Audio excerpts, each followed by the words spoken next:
कई सारे लोगों ने मुझे कमेंट किया था कि मैं ससुराल में एक ही दिन रही और मैं बहुत हर्ट हुई थी और जिस वजह से मैं ससुराल में नहीं रही, उन रिश्तों से दूर रहना सही लगा। ससुराल से जल्दी वापस आ गई। नेगी जी के जाने के बाद रिश्तों से थोड़ा भरोसा उठ गया था। मुझे बेटी की तरह रखता है। जब से नेगी जी गए, जो बॉन्डिंग है बहुत, और ना वो मुझे जज करते हैं। नमस्ते दोस्तों, मेरा नाम है मनीषा नेगी और जैसे कि आपने मेरे पिछले ब्लॉग में देखा होगा कि मैं ससुराल गई थी और एक ही दिन में वापस आ गई थी। और कई सारे लोगों ने मुझे कमेंट भी किया था कि आप मायके ज़्यादा रहते हो, ससुराल में कम रहते हो। तो कुछ फैमिली रीज़न हैं, पारिवारिक रीज़न की वजह से मुझे घर यहाँ मायके आना पड़ा। और वैसे तो मेरा प्लान था कि मैं कुछ दिन और रुकूँ, लेकिन नहीं रुक पाई। आज का ब्लॉग थोड़ा अलग है। मैं हमेशा चाहती हूँ कि मैं अपने अच्छे पल और जो भी अच्छा टाइम है वो आप लोगों से शेयर करूं, लेकिन कुछ ऐसे सच होते हैं हमारे लाइफ के कि जो कहना और बताना बहुत मुश्किल होता है। और मैं कुछ बातें आप लोगों से शेयर करना चाहती हूं क्योंकि कई सारी बातें ऐसी होती हैं हम ऑन कैमरा और सोशल मीडिया पे नहीं बता सकते हैं, लेकिन मैं आप लोगों से कुछ बातें क्लियर कर दूँगी बिना किसी पे उंगली उठाए। क्योंकि आपको पता है मेरे सास ससुर बहुत अच्छे हैं और वो मुझे बेटी की तरह रखता है शुरू से ही। क्योंकि जब से नेगी जी गए तो उसके बाद से मतलब मेरे को कभी ऐसा हुआ नहीं कि मैं ससुराल में हूँ, क्योंकि उन्होंने कभी ऐसा फील नहीं होने दिया मुझे कि मैं बहू हूँ उनकी। तो शुरू से मैं और जो मेरा ससुराल है, मेरे सास ससुर और मेरी जो बॉन्डिंग है बहुत अच्छी है। तो मतलब ऐसा है कि मैं कुछ भी बात करूँगी तो मैं खुल के कर सकती हूँ बिना झिझक के अपने सास ससुर से, और ना वो मुझे जज करते हैं और हमेशा सपोर्ट करते हैं। तो आपको पता है मेरे सास ससुर अच्छे हैं और आपने देखा भी होगा वीडियो में। लेकिन कई सारे ऐसे रिश्ते भी होते हैं ससुराल में जो जिनसे हमारी बनती नहीं है। मतलब ससुराल में कुछ रिश्ते ऐसे भी हैं जिनमें दरारें हैं। और नेगी जी के जाने के बाद कुछ ऐसी चीज़ें हुई हैं कि जहाँ पे मतलब होता है ना, रिश्तों से थोड़ा भरोसा उठ गया था। तो वहाँ पे मैं बहुत हर्ट हुई थी और जिस वजह से मैं ससुराल में नहीं रही हूँ और मुझे मायके आना पड़ा भी। मैं जानती हूँ कई सारे लोगों ने मुझे कमेंट किया था कि मैं ससुराल में एक ही दिन रही और मुझे और रहना चाहिए था, लेकिन कुछ पर्सनल रीज़न आपको पता है।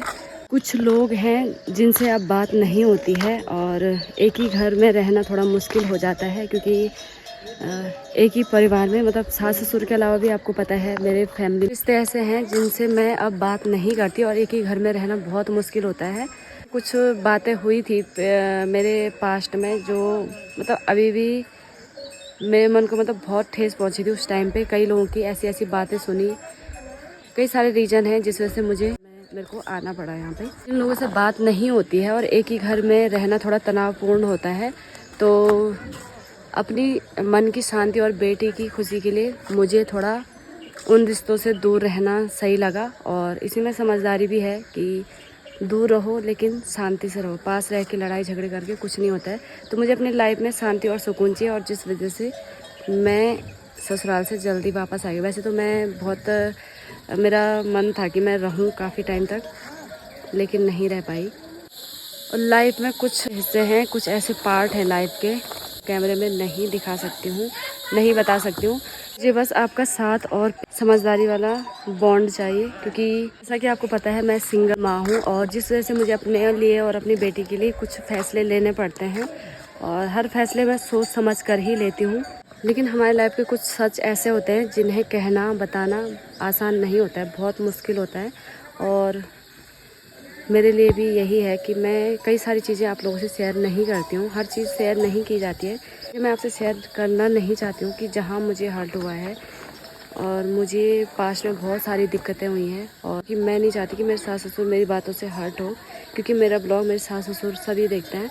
तो इस वजह से और आप लोगों ने कमेंट किया था कि आप सास ससुर के साथ नहीं रहती हैं, आपको वहीं रहना चाहिए, आप इतनी जल्दी क्यों आ गए। तो इस वजह से मुझे ये ब्लॉग, ये चीज़ें आपको बतानी पड़ रही है। और तो चलिए आज मैं अपनी दिया को भेज रही हूँ उसके दादा दादी के पास, क्योंकि मुझे जाना है देहरादून। क्योंकि मैं एक ही घर में मतलब उन लोगों के बीच में नहीं रह सकती हूँ जहाँ बहुत दुख पहुँचाया है, मुझे बहुत हर्ट किया है। तो उन लोगों के बीच में मैं नहीं रह सकती, तो इस वजह से मैं आ गई थी। और पूजा भी थी हमारे गाँव में, तो इस वजह से भी आई थी।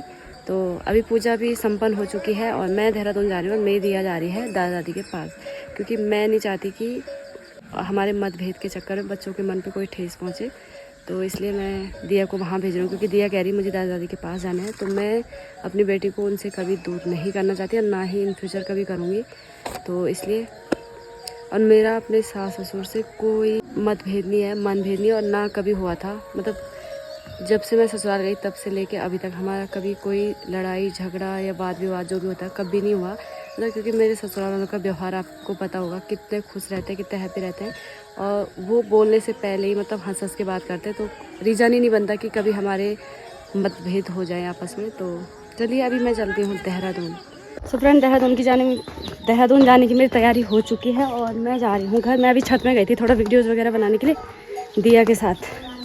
और यहाँ पे आज मैं मम्मी का बगीचा भी दिखाती हूँ आपको। ये मम्मी ने बेल वगैरह लगा रखी है, ये देखिए करेला वगैरह है, और ये है लौकी की बेल, नहीं कद्दू की बेल है, अच्छी पता नहीं किसकी है।